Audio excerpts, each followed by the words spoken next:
The social worker's pen hovered over the line labeled relationship to child. I watched it, my heart a silent drum in my chest. My granddaughter, Lily, was asleep on my shoulder, her breath warm and steady against my neck. She smelled of baby shampoo and the faint, sweet scent of sleep. The social worker looked at me, then at the sleeping child. "And the mother's current whereabouts are unknown?"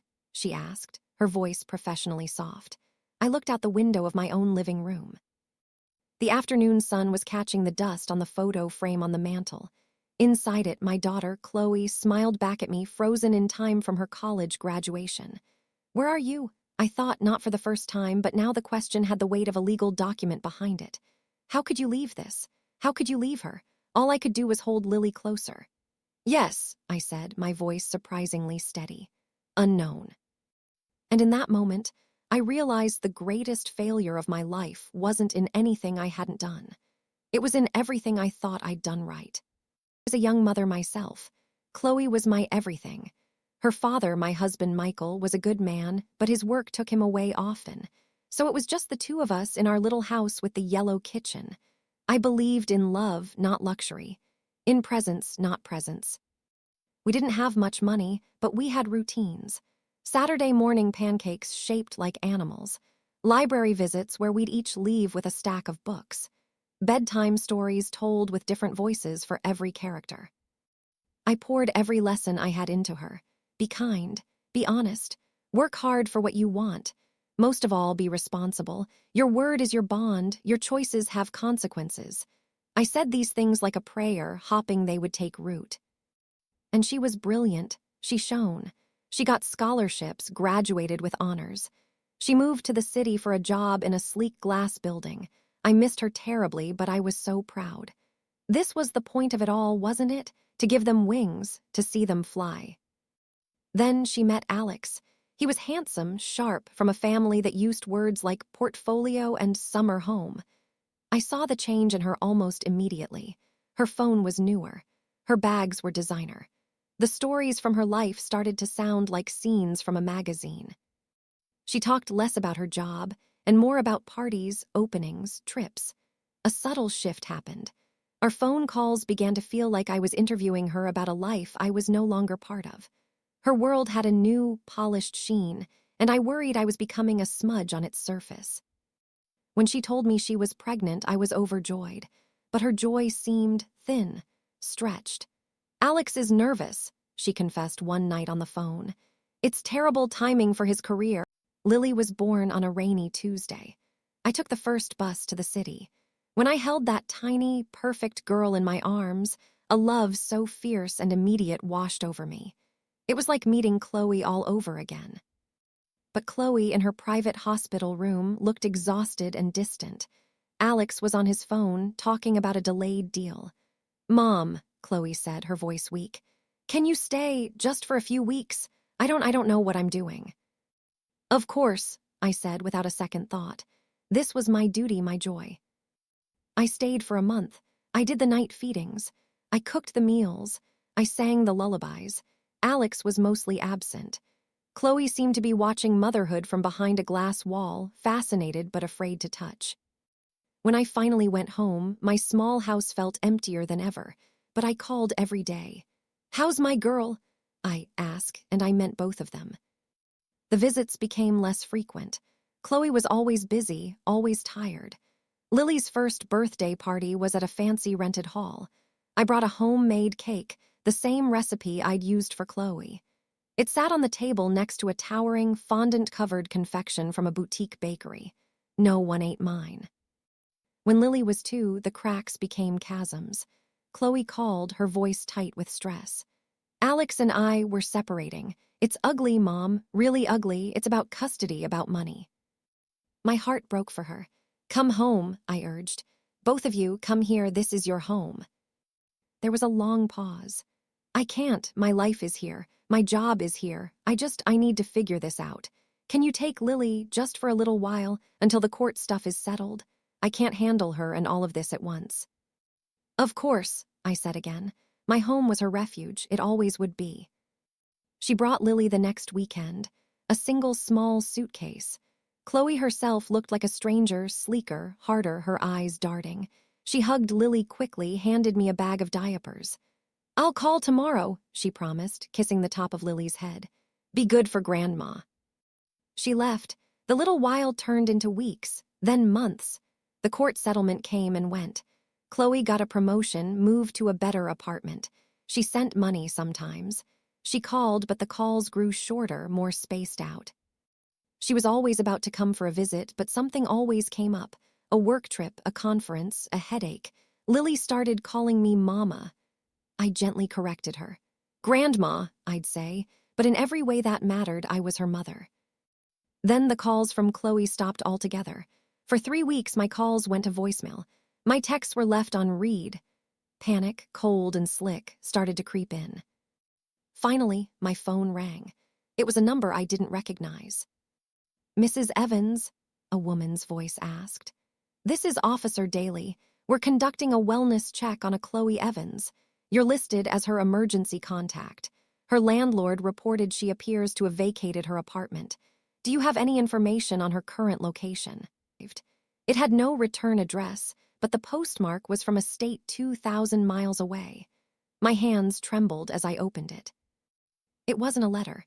It was a glossy, folded card, a wedding announcement. "Chloe Evans and Daniel Sterling. Request the honor of your presence." There she was, my daughter, beaming arm in arm with a handsome, silver-haired man. She looked radiant, happy, unburdened. The date was for the following month. The venue was a vineyard. It was elegant, expensive, perfect.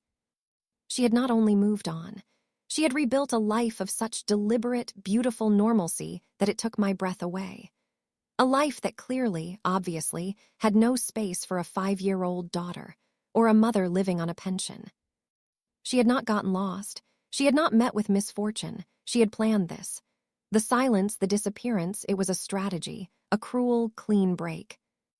I sank onto a kitchen chair, the card slick in my hands. The betrayal was no longer an act of desperation. It was a choice, a calculated adult choice. The power in the room shifted. My worry for her evaporated, replaced by a cold, clear certainty. She was living a life without us, and I needed to make sure Lily and I could live ours securely without her. I felt a strange calm.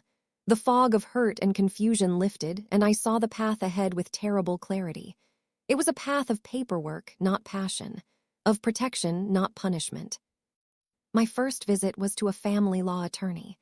I brought the wedding announcement, the social worker's reports, every bank statement showing my support of Lily. "I need permanent legal guardianship," I told him, "and I need to terminate any residual parental rights my daughter might try to assert in the future, should she ever reappear." He was a kind man. He listened to my real-life story, this quiet family drama, and nodded.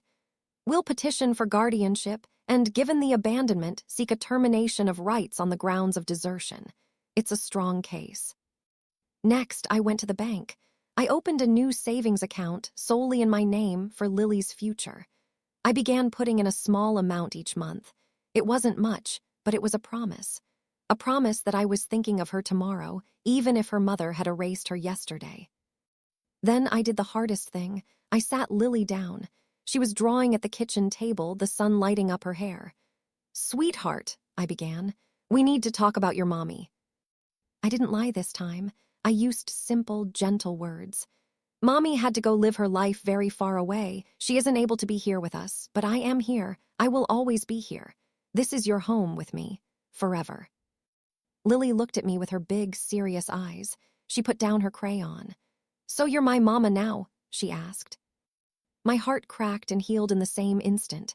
"Yes, my love," I whispered, my voice thick. "I'm your mama now." That conversation was the final piece. I wasn't just fighting for legal custody. I was affirming an emotional truth. Lily deserved stability, not stories. She deserved a mother who stayed. I mailed the RSVP card from the wedding invitation back. In the box where guests could write a note, I wrote only 2 words. "For Lily." I didn't sign my name. Let her wonder. Let her sit at her beautiful vineyard wedding and for just a second feel the weight of the name she had left behind. My plan was simple, dignified, and lawful. Secure Lily's place in my life, legally. The social worker testified to the stability I provided. There was no one to argue the other side. The day the final guardianship order was granted, I took Lily out for ice cream. We sat on a park bench and I told her, "You and I are a forever team officially." She smiled, ice cream on her nose, and that was all the celebration I needed. Then, 6 months after her wedding, she called. The number was different, but I knew the voice immediately. "Mom," Chloe said. She sounded tentative, almost young. "Hello, Chloe," I said, my voice calm. Lily was in the next room, building with blocks. I got the court papers, the termination of rights. That's so final, Mom. You can't just do that." "I didn't just do anything," I said, my tone even. "The court did, based on 5 years of evidence, based on abandonment." "I was going through a hard time." Her voice rose, edged with the frustration of someone who expected understanding. "I needed to find myself, to start over. You have no idea the pressure I was under." I looked through the doorway at Lily, concentrating hard on her tower. "I have every idea," I said quietly. "I was raising your child." There was a sharp silence on the other end. "I want to see her," Chloe said, her tone switching to demand. "I'm her mother, I have rights." "You had rights," I corrected her gently. "You surrendered them when you walked away and didn't look back for 5 years, when you got married and didn't list her as your child, when you built a new life with no room for her. The court agrees. The papers are final."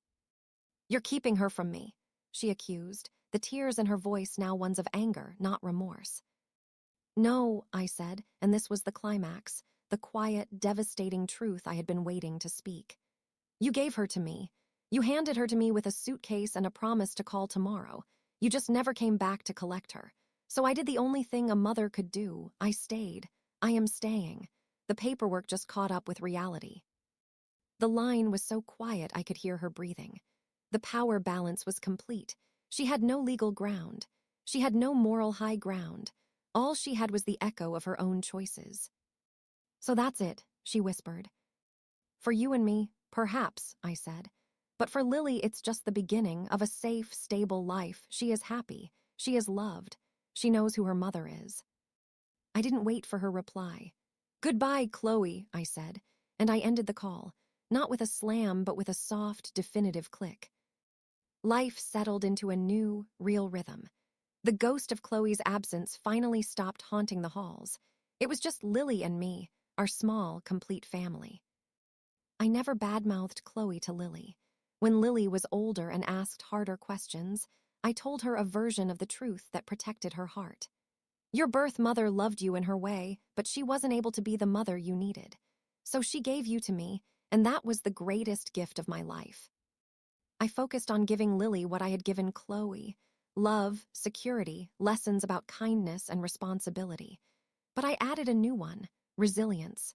The knowledge that family isn't always who you're born to, but who shows up for you, who stays. Chloe sends a card on Lily's birthday sometimes. There's no return address. A check falls out, made out to me. I deposit it into Lily's college fund. I don't write back. That bridge is behind me. My job is the road ahead, with my granddaughter holding my hand. This emotional story taught me that love is not a guarantee. You can pour your whole heart into someone, and they can still choose to walk away. The lesson wasn't about withholding love. It was about redirecting it. I had to learn that the love I gave as a mother was never meant to be a loan, expecting repayment in loyalty or care. It was a gift.